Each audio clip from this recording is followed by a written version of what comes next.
नमस्कार दोस्तों, मेरा नाम है श्रेयांश। आपका स्वागत है मेरे चैनल काला साया पर और आप सुन रहे हैं हॉरर कहानी, वो भी मेरी जुबानी। लेकिन दोस्तों, आप कहानी तो सुन लेते हैं पर चैनल को सब्सक्राइब नहीं करते। इसीलिए चैनल को सब्सक्राइब कर ले और वीडियो को लाइक कर दें, जिससे आगे आने वाली वीडियो आप तक आसानी से पहुंच जाए। दोस्तों, ये कहानी है एक आदमी की जो लिफ्ट मांग मांग कर अपने घर जा रहे थे और उनके साथ एक भूतिया घटना हो जाती है। चलिए कहानी को शुरू करते हैं उन्हीं के पॉइंट ऑफ व्यू से। मेरा नाम आदित्य शर्मा है। मेरी उम्र 27 साल। मैं ग्वालियर मध्य प्रदेश का रहने वाला हूं।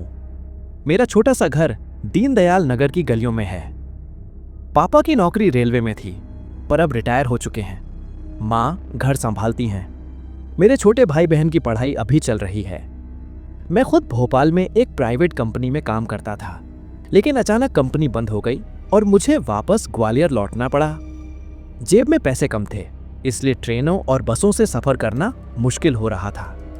यही वजह थी कि मैंने रास्ते भर हिचहाइकिंग यानी लिफ्ट लेकर सफर करने का फैसला किया। उस दिन रात के लगभग 9:30 बजे होंगे। अंधेरा गहरा चुका था। मैं आगरा मुंबई हाईवे पर खड़ा था। चारों तरफ से ट्रकों और गाड़ियों की आवाजें आ रही थीं। हवा ठंडी थी, लेकिन दिल में अजीब सी बेचैनी भी थी। मैंने कई गाड़ियों को हाथ दिया, लेकिन कोई नहीं रुका। तभी दूर से एक पुरानी सफेद महिंद्रा बोलेरो आती दिखी। उसके हेडलाइट्स धुंधली सी चमक रही थीं। मैंने उसे हाथ दिया। गाड़ी धीरे धीरे मेरे पास आकर रुकी। ड्राइवर खिड़की खोलकर बोला, "कहाँ जाना है भाई?" मैंने कहा, "ग्वालियर जाना है। जितना आगे तक छोड़ दो ठीक रहेगा।" क्योंकि रात का अंधेरा ज्यादा था तो ड्राइवर की शक्ल साफ दिखाई नहीं दी। उसकी आंखों पर गहरी परछाइयां थीं और गाड़ी के अंदर हल्की मिट्टी और सड़ेपन की गंध आ रही थी। लेकिन उस वक्त मेरे पास और कोई चारा नहीं था। मैंने बैग उठाया और पीछे की सीट पर बैठ गया।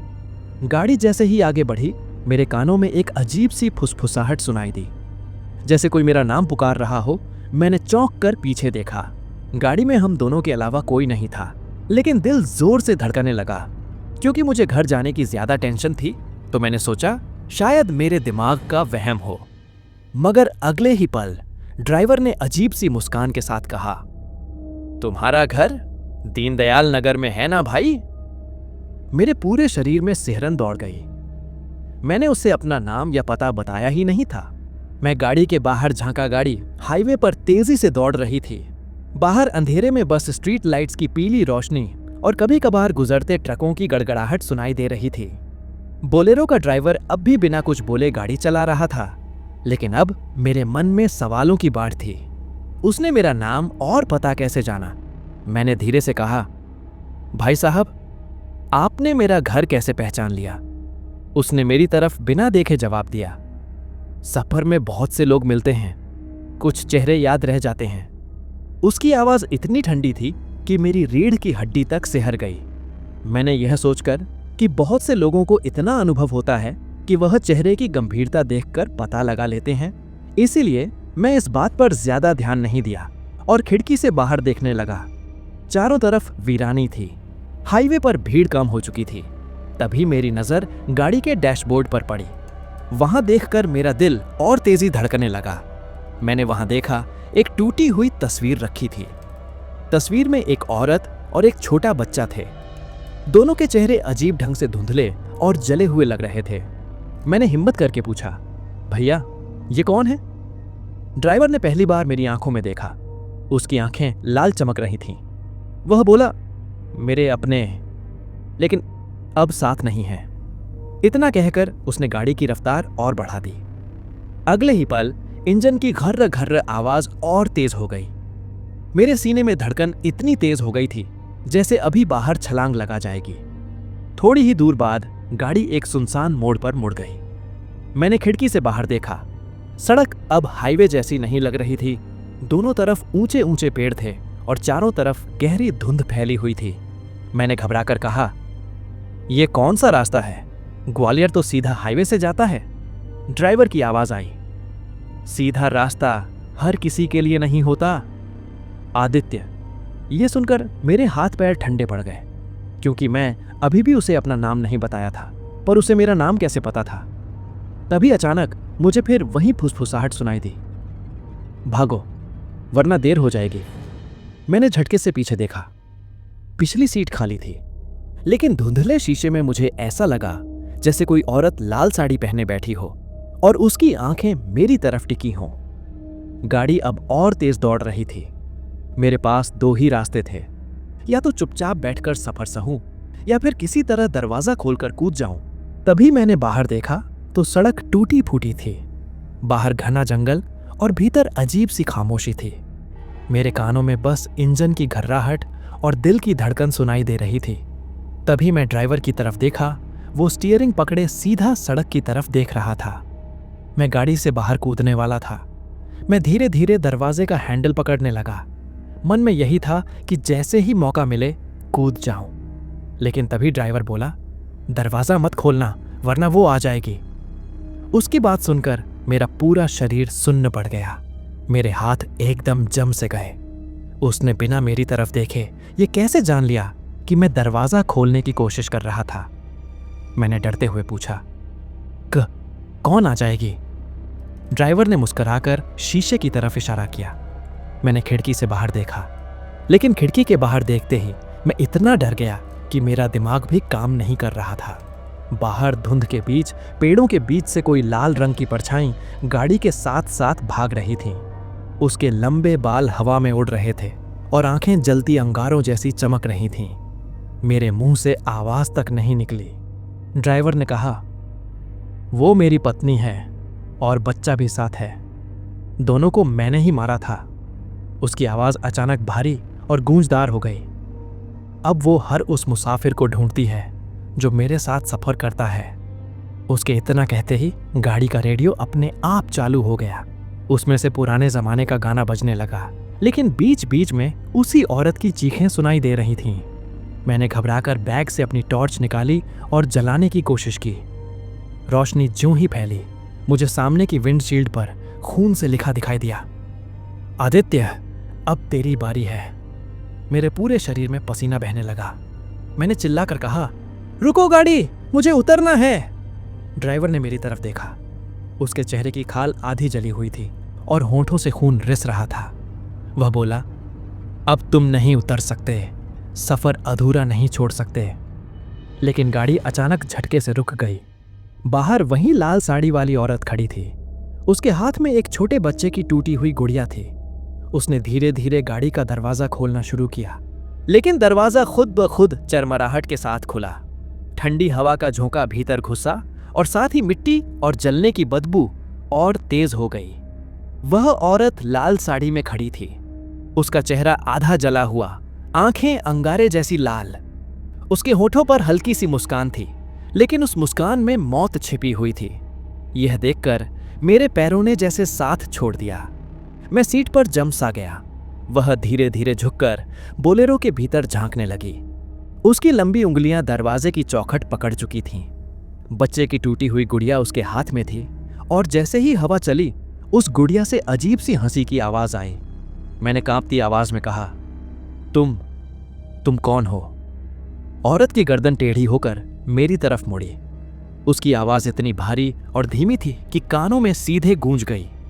मैं वो हूं जिसे इसने जला दिया था और अब तुझे साथ ले जाने आई हूं। मैंने तुरंत ड्राइवर की तरफ देखा। वह अब भी स्टीयरिंग पकड़े बैठा था, लेकिन उसकी आंखें बाहर औरत पर जमी थीं। वह फुसफुसाया, देख लिया, अब तू समझ गया होगा, बचना नामुमकिन है। यही सब देखते हुए मेरे सीने में सांस अटकने लगी। तभी अचानक मेरी जेब में रखा छोटा सा हनुमान चालीसा का पॉकेट बुक याद आया, जो कि मेरी माँ ने जबरदस्ती दिया था। मैंने कांपते हाथों से उसे निकाला और जोर से पढ़ना शुरू कर दिया। पहले तो सिर्फ मेरी आवाज गूंजी, लेकिन अगले ही पल गाड़ी के अंदर चारों तरफ अजीब हलचल होने लगी। शीशे पर पड़ी खून की लिखावट अपने आप मिटने लगी। रेडियो चीखता हुआ बंद हो गया। लाल साड़ी वाली औरत ने जैसे ही मेरी आवाज सुनी, वह पीछे हटने लगी। उसकी आंखों की लाल चमक और भयानक हो गई। वह चीखी, नहीं, तुझे नहीं जाने दूंगी, तू भी मेरे साथ चलेगा। अचानक गाड़ी का इंजन अपने आप स्टार्ट होकर जोर से गड़गड़ाने लगा। स्टीयरिंग अपने आप घूमने लगा। ड्राइवर ने दोनों हाथ उठाकर चिल्लाया, अब ये गाड़ी तेरे बस में नहीं है आदित्य, ये मौत की सवारी है। गाड़ी अचानक तेज रफ्तार से जंगल के अंदर की तरफ भागी। बाहर औरत अब गाड़ी के साथ साथ हवा में तैरते हुए उड़ रही थी। उसकी चीखें पूरे जंगल में गूंज रही थीं। मैंने बेतहाशा दरवाजा खोलने की कोशिश की, लेकिन ताले अपने आप लॉक हो चुके थे। अब मेरे पास बस दो रास्ते थे, या तो उस भूतिया गाड़ी में बैठा रहूं और मौत का इंतजार करूं, या फिर किसी तरह खिड़की तोड़कर कूद जाऊं। गाड़ी पागलों की तरह जंगल की कच्ची सड़क पर दौड़ रही थी। हर झटके के साथ मेरा सिर खिड़की से टकरा रहा था। बाहर धुंध इतनी घनी थी कि पेड़ों की परछाई भी साफ नहीं दिख रही थीं। लेकिन उस औरत की लाल साड़ी बार बार गाड़ी के शीशे से टकराती हुई नजर आ रही थी, जैसे वह मुझे पकड़ने ही वाली हो। मैंने पूरी ताकत लगाकर खिड़की का शीशा तोड़ने की कोशिश की। बैग से पानी की बोतल निकाली और जोर से मारी। शीशा दरारों से भर गया, लेकिन टूटा नहीं। ड्राइवर पीछे मुड़ा। उसका चेहरा अब पूरी तरह सड़ा गला था। उसकी आंखों से खून बह रहा था और वह हंसते हुए बोला, भागने की कोशिश मत कर। जिसने मेरी गाड़ी में कदम रखा वो जिंदा नहीं लौटा। उसकी आवाज सुनकर मेरे अंदर गुस्से और डर का मिला जुला तूफान उठा। मैंने हिम्मत करके उसी बोतल से उसकी तरफ वार किया। बोतल उसके कंधे से टकराई, लेकिन वह हिला तक नहीं। अचानक गाड़ी अपने आप एक बड़े नीम के पेड़ से टकराने को मुड़ी। मैंने जोर से ब्रेक दबाने की कोशिश की, लेकिन पेडल खाली था, जैसे ब्रेक ही नहीं थे। उस वक्त मेरे दिमाग में बस एक ही ख्याल आया, अगर अभी नहीं कूदा तो कभी नहीं बचूंगा। मैंने टॉर्च उठाकर बार बार खिड़की पर मारी। आखिरकार शीशा चटक कर टूट गया। जैसे ही गाड़ी पेड़ से टकराने को आई, मैंने पूरी ताकत से छलांग लगा दी। जमीन पर गिरते ही मेरे सिर पर चोट लगी और आंखों के आगे अंधेरा छा गया। लेकिन पीछे कान फाड़ देने वाली आवाज गूंजी, धड़ाम। गाड़ी सीधे नीम के पेड़ से टकरा गई थी। धुएं और आग की लपटें उठने लगीं। लेकिन सबसे डरावना यह था कि लपटों के बीच उस औरत और ड्राइवर की चीखें गूंज रही थीं, जैसे दोनों जलकर राख हो रहे हों। मैं फिसलते हुए थोड़ा दूर घास में जा गिरा। सांस इतनी तेज चल रही थी कि सीना फटने को था। मैंने हनुमान चालीसा की किताब कसकर पकड़ रखी थी। आंखें धीरे धीरे भारी हो रही थीं। आखिरी बार जो देखा वो ये था, आग में जलती बोलेरो के धुएं के बीच वही औरत की परछाई मुझे घूरती हुई।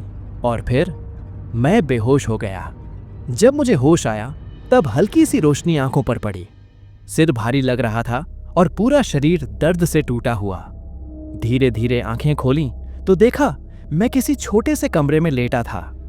कमरे की दीवारें कच्ची मिट्टी की थीं और कोनों में मिट्टी के दिए जल रहे थे। मैं घबराकर उठने की कोशिश करने लगा। तभी दरवाजे पर किसी के कदमों की आहट सुनाई दी। दरवाजा चरमराया और एक बूढ़ा आदमी अंदर आया।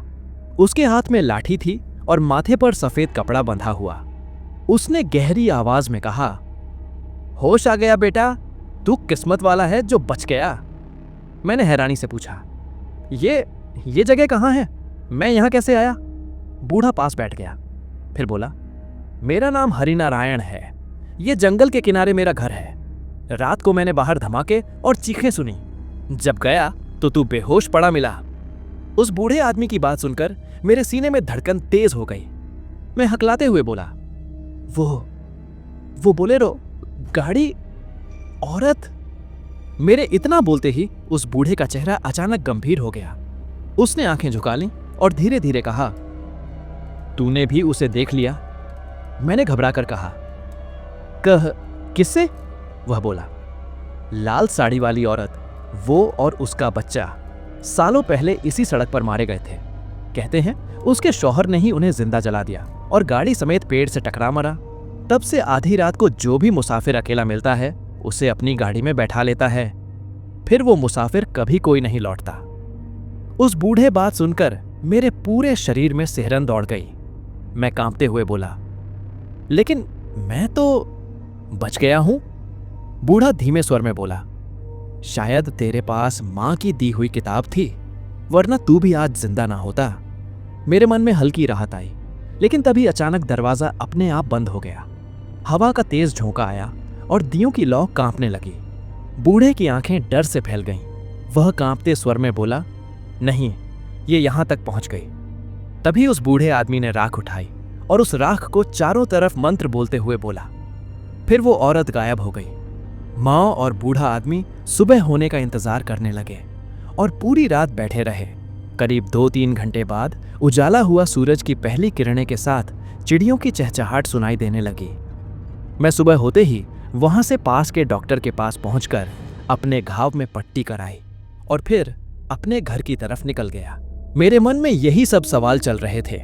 अगर मैंने मां से वह पॉकेट बुक नहीं ली होती तो शायद आज मैं जिंदा नहीं होता।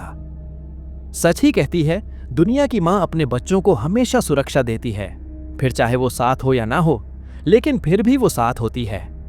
मैं तो बचकर निकल आया था, पर न जाने अब वह अपना शिकार किसे बनाएंगे।